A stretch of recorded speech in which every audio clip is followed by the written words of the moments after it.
Bonjour. L'INSEE vient de s'aborder les espoirs du gouvernement en annonçant une progression de seulement 0,7% du PIB cette année et une augmentation de la courbe du chômage d'ici la fin de l'année.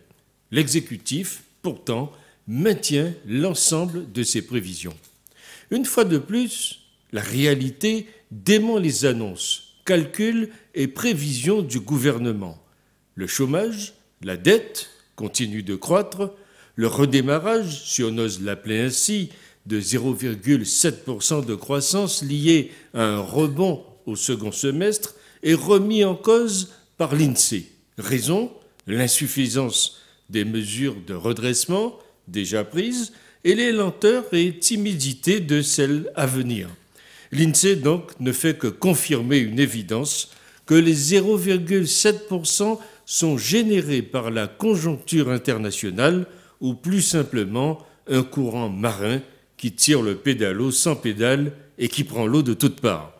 Maintenant, ces prévisions accumulées avec les dernières mesures sociales du Premier ministre Manuel Valls et les projections d'un déficit de 4% nous promet une excellente année 2015. Pour l'instant, les entreprises n'embauchent pas, ou alors elles le font au black, parce qu'à Pôle emploi, on n'est pas débordé par l'afflux d'annonces d'emploi. François Rebsamen, le ministre du Travail, ne nous parle plus de l'inversion de la courbe du chômage, les déficits se creusent, la croissance est molle, l'activité du bâtiment est au point mort, et Michel Sapin, le ministre du Chômage, on peut se poser la question, est-ce lui, devenu ministre du déficit, sera-t-il demain le ministre de la récession?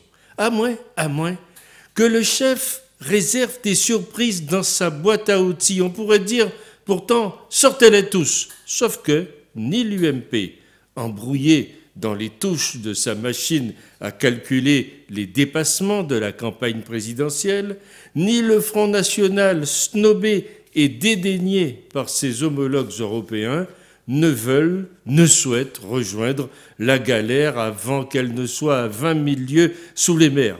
Heureusement que les Bleus nous donnent encore un peu d'espoir.